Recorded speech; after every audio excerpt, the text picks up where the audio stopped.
Well, all the characters are well balanced. If it was only on Gino, it would become very tedious, but based on how dumb and everything he is, and his conversations often dwindle to just how dumb he is, as or soft in the head as he hates being called. Right. And Um, what one of the things I said to you in an earlier conversation that we didn't record was the rape, which I mentioned, the rape of Cindy McGee, who at the time is Aldo's ex-girlfriend who comes to look to reconcile. She's raped by Gino Vincetti.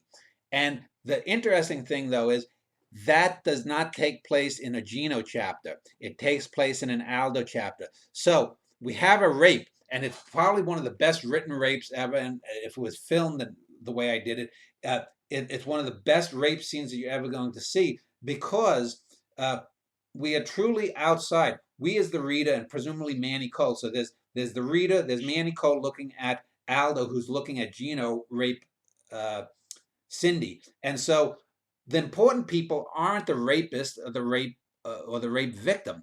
It's that Aldo is watching it. This is why it takes place in an Aldo chapter.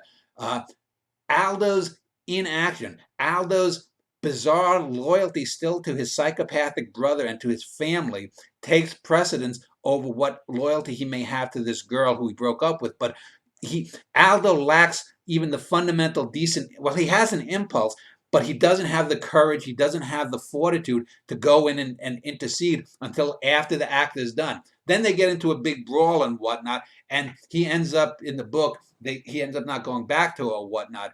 And so that's a good example of portraying that in a way that isn't trite and cliched. The way I described the physical abuse of Cindy by Gino is unique in and of itself. But the fact that the most important character in that chapter is the viewer, both the viewer watching that and also Aldo as the viewer. That's the important thing. And the comment isn't that, oh, men can be brutal and women can be victims. It's that, why does this person not do something? And it's a way of getting to, what people will say about why didn't people stop the Nazis. Here it's on a very personal level. And he later does get into a fight with Gino, and he almost, they both get bloody. Gino walks away, so he maybe gets slightly the better. But Aldo finally stands up to his brother. But why didn't he do it earlier? And there's a that's that you've mentioned interesting points because there's a few doublings here, as well as some character growth that evolves of that scene that you don't get just reading that scene by itself. The one thing that you mentioned is that it happens in Aldo's chapter. Now, if you read the whole book, Aldo obsesses over that moment throughout almost every chapter afterward. There's also two doublings. One is in the brawl between Vito and Angela and the rest of the family. She bites Vito, and similar to how Cindy bites Gino when he's fighting with Aldo, and you get that same kind of metaphor of the vampiric side of it, and also where the victim becomes the abuser in a sense.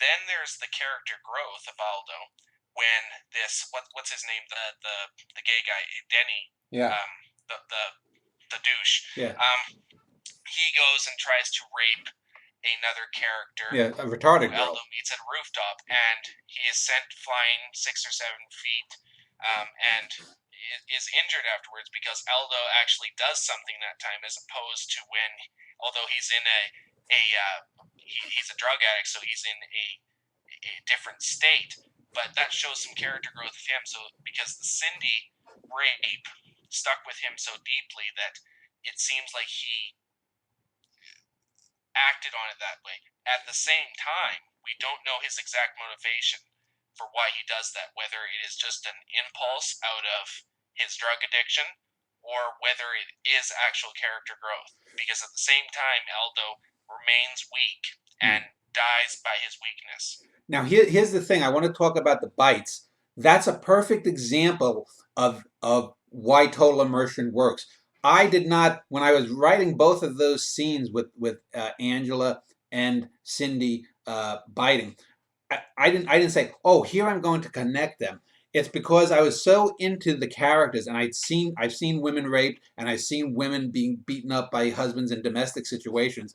These two characters would act in that way. They're going to bite, they're going to scratch, they're going to do whatever they can. So that's just the natural outflow of great characterization that allows you, the reader, to imbue and make connections. And that's an important thing. This is why when you work at a higher level and you characterize things well, or you construct a poem well, it invites the reader to bring in whatever baggage they have intellectually, emotionally, whatever, and make connections. And that's what great art does. Great art, as I've said, is a translator of reality.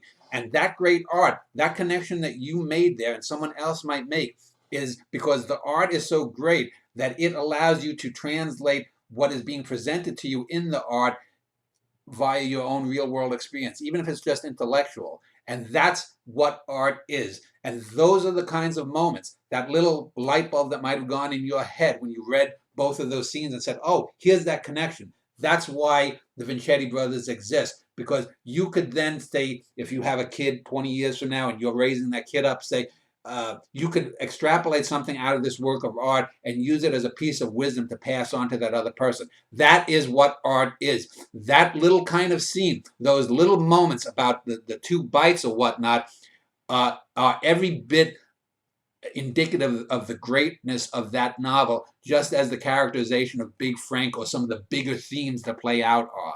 And that's the thing that is totally missing from so many works of art, whether they're films, whether they're novels, is that, I want to do a film about, the persecution of the Poles in World War II, but it just becomes political banner waving. Fuck that. You have to tell the people, you have to tell a story about people right there at the human level.